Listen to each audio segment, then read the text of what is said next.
Welcome back to Keysol News, everybody. To start today off, we have news that Netflix is in talks to acquire the rights to Hot Ones so they can stream live versions of it. And I think this would be pretty cool, since Hot Ones is a web-exclusive series, despite it being so famous. Like, everyone knows what Hot Ones is, and they're able to get so many famous guests. So, not to say that I think YouTube is too small of a platform for it, because, I mean, I think YouTube is probably bigger than Netflix at this point, but I think it definitely would be cool to see it gain more recognition by going into Netflix.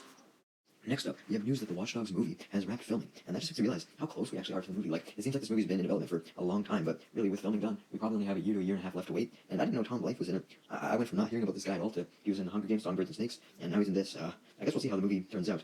I find that it's usually series that are good as opposed to video game movies, with Sonic being the exception for good movies, and Halo being the exception for bad TV shows, but we'll see, I guess, what happens.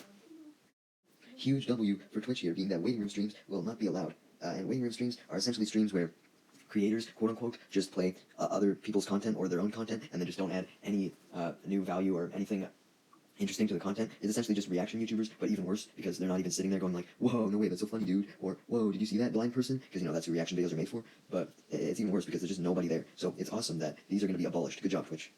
So apparently, a new feature on the iPhone is a warning whenever you're about to send an explicit photo of some kind, being like, yo, are you absolutely sure you want to send this? It could result in some disastrous consequences. And I've seen people get mad at this feature. Like, what? Well, why? What's the point in getting mad at this feature? It doesn't even stop you from sending the photo. You can still send the photo if you want. It's just heavily advising against it. And this is good, because it could prevent young people who don't know what they're doing from doing it. Like, they could see the warning, get freaked out, and then they save themselves.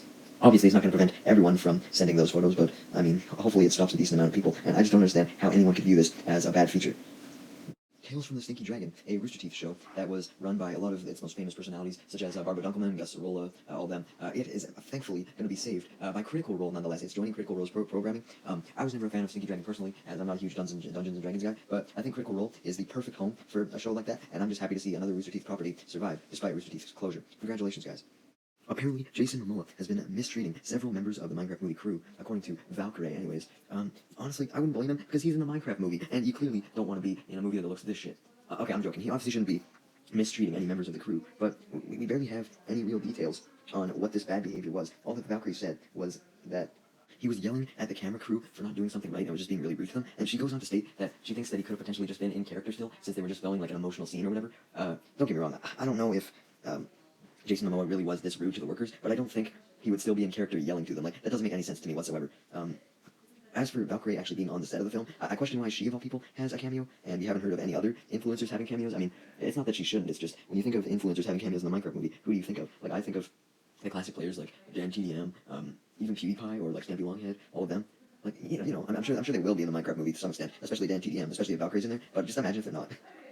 Borderlands is continuing the trend of video game movies not doing well, as it only made $31 million when its budget was $115 million. This sucks for all the staff, but I can't say I really feel bad for the movie itself. I mean, it looked like complete shit. There's a reason why no one went to see it, and I don't think they should have went for a budget that expensive, honestly.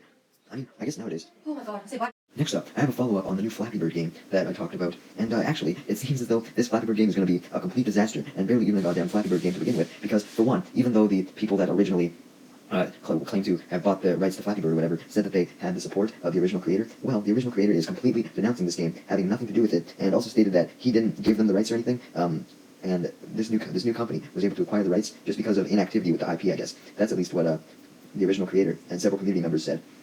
That already makes the new owners of the IP very sketchy since they lied. But to make matters worse, they're also involved with Web3 and crypto and all that shit, and they're going to be turning this new Flappy Bird game into a crypto game. And I actually think the game came out yesterday, and yeah, like, the rewards you get involve Bitcoin and all these other crypto coins. Like, really? We're so excited to have Flappy Bird back after, what, 10 years? Because it was pulled off the App Store in like 2014. And we don't get it back. Nope. Donald Glover says he just wants his Lando movie to be fun, and you know what? That's honestly what I was expecting from Lando, you know? I mean, it's not like we need to know anything more about Lando. We basically know everything we need to know about him. The only thing that I'm actually curious to really know more about is what happens to him after Rise of Skywalker, when he goes with Janna to, find her parents and all that shit. So I hope the Lando series kind of deals with that in like flash forwards or something, kind of similar to like Better Call Saul, where the majority of it takes place in the past, but they have these future flash forwards. But yeah, I think most of the show should just be focused on like Lando telling his escapades, his random ass stories, kind of just like what you'd expect from a Star Wars comic, but just in movie format. I know I just called it a show, but it's because this thing has gone from a show to now a movie. I just hope it releases, man. I really do. Especially now that apparently Taika Waititi's movie has been canceled as well. I mean, who knows? Maybe this has been canceled and Donald Glover's just completely oblivious. Oh my god, guys, iPhone 16 Pro demand is lower than expected. And it's only sold 37 million units overall, the regular iPhone 16. And that's a 12.7% decrease from the iPhone 15. Oh no, how will Apple ever survive only selling 37 million units for a phone that barely has any fucking differences? I feel so bad for you, Apple. Disney is releasing a crossover between Fantastic Four and Mickey Mouse in terms of a comic. It's about time they do something like this. I mean, they bought the IP, so they might as well put Disney characters in it now. Just imagine if fucking Mickey Mouse comes to the MCU, and we get that scene that everyone always memes like, hey, whoever, I need you to distract Kang, and it's just like a character from another franchise. Man, imagine that actually happens. Persona 5X is going to be exhibited at the Tokyo Game Show, and there's going to be a presentation detailing future plans. A Twitter account for the game in Japanese has also opened, so that's very good news. We're getting close to a Japanese release for the game. It's still no international release, so will I be able to play it? No, but it's nice to see that the game is clearly successful enough to warrant being released outside of China, so the West should follow suit, and I'm very excited to check this game out. Because from what I've seen, despite it being a mobile game, the story does seem pretty fucking interesting. So yeah, I really hope it comes to the West, and I'm glad to see it getting to Japan.